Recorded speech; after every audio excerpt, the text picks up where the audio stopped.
Alors bonjour, aujourd'hui de quoi voulais-je vous parler? Eh bien du féminin, de qu'est-ce qu'être une femme, un vaste sujet sur lequel on pourrait parler pendant des heures bien entendu, mais cette vidéo va compléter la dernière que j'ai faite sur les énergies féminines et masculines, dans laquelle vous avez compris bien entendu que ces énergies sont contenues en chacun de nous et qu'en fait elles ont une portée universelle, c'est-à-dire que tout être humain contient ces énergies et on peut même dire qu'elles peuvent être applicables à la nature, puisque la terre qui nous nourrit est le principe féminin, c'est le principe nourricier. Et on pourrait dire que le ciel, les aspects cosmiques sont plutôt les aspects qui se rapprochent de l'énergie masculine.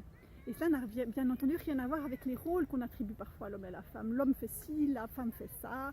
Ça, ce sont des considérations culturelles et historiques qui ne sont pas forcément liées à ces énergies contenues en chacun de nous. Voilà pour reclarifier. Donc les femmes qui viennent travailler avec moi, que ce soit en cercle, en atelier, en individuel, me demandent mais je comprends pas trop ton truc là autour du féminin, moi je me sens très féminine, je me maquille, je porte des talons, voilà, j'ai une apparence très féminine, on me dit très féminine. Alors est-ce que c'est ça être une femme? Alors je dirais que bien entendu il y a une partie de ça, mais pas que.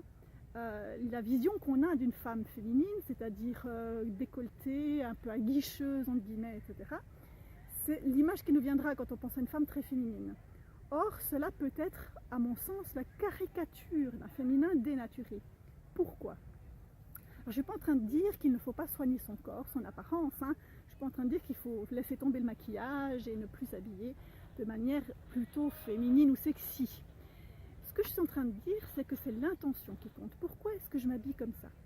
Si je m'habille comme ça pour honorer ma beauté de femme, pour honorer mon corps, parce que mon corps, comme je le dis tout le temps, c'est mon temple, c'est le véhicule de mon âme, donc il est important. Alors si je le fais pour honorer mon corps, eh bien tant mieux.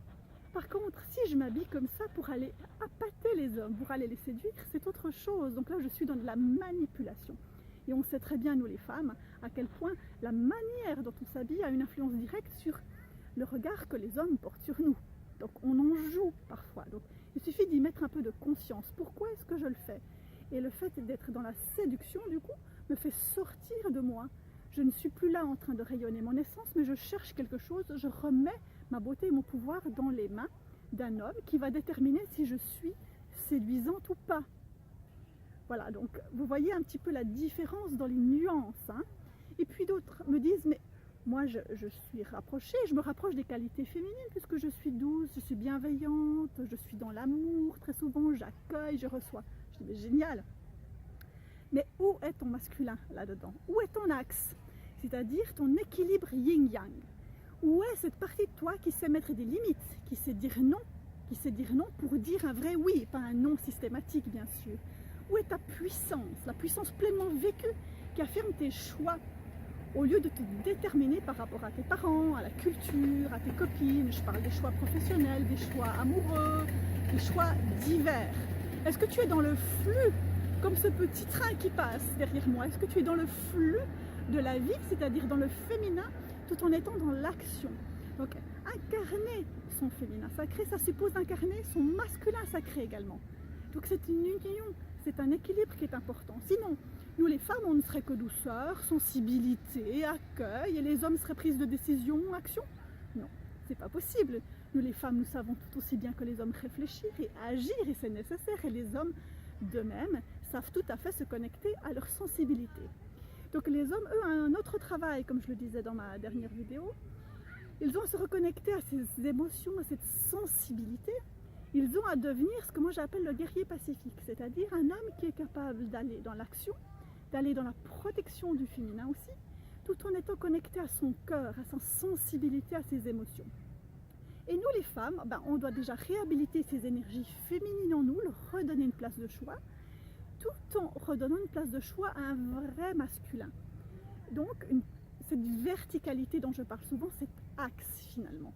Donc vous voyez, nos tâches sont assez complémentaires et on a chaque sexe a sa part à faire.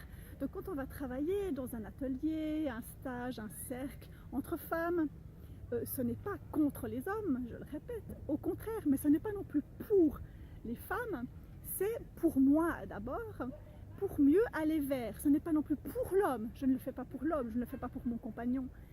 Quand je suis reliée à mon essence, quand je suis apaisée, eh bien, je peux davantage aller vers l'autre. Et puis, dans ces groupes où on se retrouve entre femmes, on travaille ce que j'appelle la sororité, c'est-à-dire un lien de bienveillance, de non-jugement, de transmission entre femmes qu'on a perdu dans notre société occidentale. Et donc, ce lien est extrêmement important. Regardez comment les femmes se comportent parfois entre elles dans le monde du travail. Elles sont parfois extrêmement dures. Cette rivalité doit être dépassée.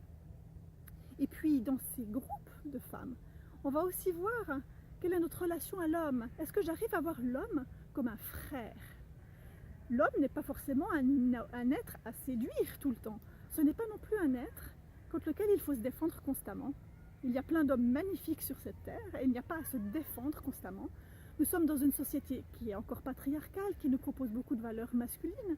Mais est-ce que j'arrive à trouver ma place dans cette société? Est-ce que j'arrive à être un leader à ma façon, à vivre ma vie, à m'affirmer telle que je suis, sans devenir une caricature d'un masculin dénaturé? Est-ce que j'accuse constamment les hommes? Je pars tout le temps en guerre contre eux. Donc vous voyez, il y a beaucoup de paramètres dans tout ça. Et puis les hommes, de leur côté, quand ils se retrouvent entre hommes, dans les cercles, dans les groupes, ils vont aller vivre ce vrai lien de fraternité qui dépasse la violence, qui dépasse le combat. Et puis ils vont aussi réapprendre un lien plus sain aux femmes, à leurs sœurs, et pas uniquement à des proies à séduire. Donc voilà, pour résumer un petit peu ces notions-là sur le féminin, masculin, être une femme, être un homme.